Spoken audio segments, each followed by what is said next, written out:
হইতাছে। আমার তো বুক ফুলে হাঁটার কথা ছিল। আমার হুমকি আসে, আমার মেয়েকে নির্যাতিত করবে, হাত পা কাটা দিবে, আমার গলার রাত কাটা হবে। কারো কাছ থেকে কোনো সহযোগিতা পাইনি। যারা আমার ছেলেকে নিয়ে ব্যবসা শুরু করছে তারা কেউ আমার পাশে এসে দাঁড়ায় নাই। বাড়িওয়ালা আমাকে লাত্তি মারা বের করে দিয়েছে, ভাড়া দিতে পারি না দেখা। যারা এখন BMW তে চলাফেরা করে তখন তো তারা ছিল না। তো আজ পর্যন্ত আমি একজন শহীদের মা হিসাবে কোনো রকম কারো কাছ থেকে কোনো সহযোগিতা পাইনি। এবং কি 1 বছর হয়ে গেছে, দীর্ঘ 1টা বছর হয়ে গেছে, আজকে আমার এলাকা ছাড়তে হয়েছে, সন্তান হারাইতে হয়েছে, আমার ছেলের জন্মস্থান এবং আমার ছেলেকে যে শেষ গোসল দেওয়া হয়েছে সেই এলাকা ছাইরা আজকে মামলার কারণে আমার এলাকা ছাইরা মুখ লুকাইয়া চলতে হইতাছে। কিন্তু আমি একজন শহীদের মা। আমার পরিচয় কি? আমি একজন শহীদের মা। আমার এলাকায় আমার জায়গা হয় নাই। আমার এলাকা ছাইরা আমাকে এমন জায়গায় রাখা হয়েছে যেখানে আমার যাওয়ার কথাই ছিল না। আমি তো একজন শহীদের মা, আমার তো বুক ফুলে হাঁটার কথা ছিল।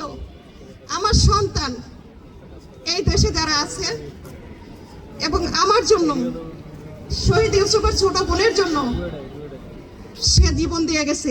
সে যেদিন গেছে সে বইলেই গেছে, আম্মু আমি শহীদ হইতে যাইতাছি, ইনশাআল্লাহ আমি শহীদ হয়ে ফিরবো। আজ পর্যন্ত সরকারিভাবে এবং বেসরকারিভাবে কোনো সহযোগিতা আমি পাইনি। এবং কি ইউসুফ শহীদের বোন এই বছর তার লাইফটা নষ্ট হয়ে গেল, কারণ তাকে আমি কোথাও ভর্তি করতে পারি নাই, কারণ আমাকে এলাকা ছাড়তে হয়েছে। 412 জনের নামে মামলা দেওয়া আছে যারা আমাকে ব্যবহার করছে। সঠিক প্যাড আর সঠিক তথ্য দিয়ে এসো সামলে নিব এক হয়ে। Monalisa sanitary napkin. যারা আমার ছেলেকে নিয়ে ব্যবসা শুরু করছে তারা কেউ আমার পাশে এসে দাঁড়ায় নাই। যতক্ষণ মামলা করতে হয়েছে ততক্ষণ আমার পিছে পিছে ঘুরে বেড়াইছে।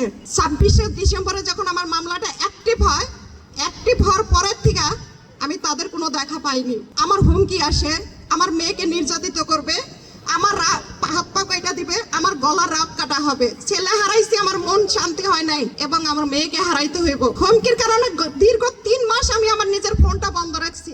আমার এলাকা ছাড়তে হয়েছে আমার মেয়ের কারণে, যে আমার মেয়েকে উঠায় নিয়ে যাবো, আমার মেয়েকে নির্যাতিত করবো। আমার মেয়েকে বলার মতো ভাষা আমার জানা নেই যে আমি কিভাবে কথাগুলো তুলে ধরবো। তো তাহলে আমার ছেলে কেন জীবন দিল?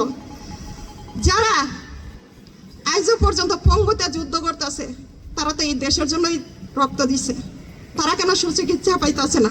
তাদের পাশে কেন আপনারা সবাই দাঁড়াইতেছেন না? কেন বাংলাদেশ সরকার দাঁড়াইতেছে না? কিসের জন্য দাঁড়াইতেছে না? তারা তো এই দেশের জন্যই যুদ্ধ করছে।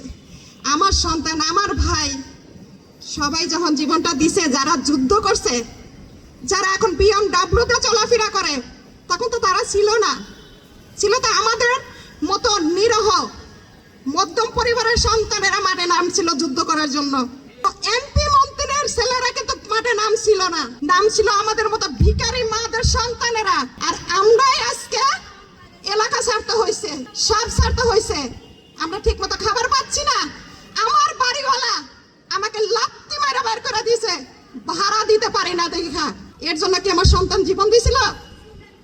আমার সন্তানকে এই দেশের জন্য, আপনার জন্য, আমার জন্য এবং দেশের ভালোর জন্য জীবন দেয় নাই? আমার তো একটাই কলেজা ছিল, আমার লাশ আমার সন্তানের কান্দে নেওয়ার কথা। 6 আগস্ট আমি মা হইয়া এই সেই অন্যা, যে অন্যাদের সন্তানকে ঢাইকা দিয়েছিলাম, সেই অন্যা আজকে পয়রা এই মঞ্চে আসছি। এই অন্যাদা যে সন্তানের লাশ ঢাইকা দিছি, সেই অন্যা আজকে গায়ে দিয়া এই মঞ্চে এসে দাঁড়াইছি আমি আবার 1 বছর পরে। এই 2 হাত দিয়ে কবরস্থানে যাইয়া মাটি দিয়া নিজের ছেলের কবর ঠিক করছি। 9 মাস পরে আবার আমার সন্তানকে উঠানো হয়, সেখানেও আমার উপস্থিত থাকতে হয়। আর আমি একটা মা, আমি একটা মা হয়ে আর কত সহ্য করবো? যুদ্ধ করতে করতে 1টা বছর হয়ে গেল, এখনো আমার যুদ্ধ শেষ হইল না। আজকে দেখেন মোহাম্মদ ইউসুফের বোনের লাইফটা নষ্ট হয়ে যাইতেছে, মোহনা আক্তার ইকরা। এবং আমার পরিস্থিতিটা কি সব তো এখানে বলার মতো সময় বা সুযোগ আমার নাই। আমি বাংলাদেশ ডাক্তার ইউনূসের কাছে আমি একটাই আবেদন করবো বা একটাই চাওয়া পাওয়া তার কাছে, যারা আমার সন্তানের বয়সের, যারা আমার ভাইয়ের বয়সের, যারা আমার বাপের বয়সের, এখনো যারা মেডিকেলে যুদ্ধ করতেছে মৃত্যুর সাথে, তাদের পাশে এসে আপনারা দাঁড়ান, তাদেরকে যে ওদের সুচিকিৎসা দেন, ওদেরকে সুস্থ করে দেন। আমি একজন মা হয়ে, আমি একজন বোন হয়ে আপনাদের কাছে দাবি রাখতেছি। আর আমার ছেলের কবরটা সবার কাছে আমি একটাই করব, যে আমার ছেলের কবরটা ঠিক করে দেওয়ার জন্য সবাই আমার পাশে এসে দাঁড়ান। আমার আর কোনো কিছু লাগবে না, শুধু আমার ছেলের কবরটা ঠিক করে দেন।